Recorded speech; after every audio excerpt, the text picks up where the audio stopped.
မင်္ဂလာပါရှင်ဒီနေ့မှာတော့ညီမက Ryan ဒုက္ခကွန်ဒိုရဲ့ Building Management တင်က2026ဇွန်လမှာလှုပ်ဆောင်ခဲ့တဲ့လှုပ်ဆောင်ချက်တွေကိုပြောပြပေးသွားမှာဖြစ်ပါတယ်ရှင် Ground floor အမိုက်ကန်ရှိက flooring ရေမစင်းတဲ့အတွက်ကြောင့်မလို့ရေးစင်းအောင်ပြုလုပ်ပေးခြင်း Aircon drain pipe ကို flooring ကိုထည့်တဲ့နေရာမှာ flexible pipe ရဲ့စာ PVC fitting ကိုအစားထိုးတက်ဆင်ပေးခြင်းအမိုက်ကန် exhaust fan ကိုတန်ရှင်းရေးပြုလုပ်ပေးခြင်းခြေရုံးအမိုးရေအနှင်းငယ်စိတ်နေတဲ့အတွက်ကြောင့်ပြုပြင်ပေးခြင်းကိုရိုဆိုင်ဘုတ်လိုက်တင်ကိုပြုပြင်ပေးခြင်း CCTV အမိုးသွများကိုအသစ်လဲပေးခြင်းငါးရွာ CCTV အဲ့ဒါဖြစ်နေတဲ့အတွက်ကြောင့်အစားပေးပြုလုပ်ပေးခြင်းအပတ်စဉ် bus ကိုတို့များကိုပြုလုပ်ပေးခြင်း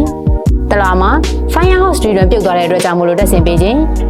void area အမိုးတွေမှာခိုချေးတွေကိုတက်ရှင်းရေးပြုလုပ်ပေးခြင်းကိုတို့အရှိမရှိတဲ့ရေမြောင်းပေါ်ကအမိုက်တွေကိုတက်ရှင်းရေးပြုလုပ်ပေးခြင်း transformer room နဲ့ zone A lift lobby အမိုးတွေကို frame sheet ပြုလုပ်ပေးခြင်းနဲ့ silicone ထိုးပေးခြင်း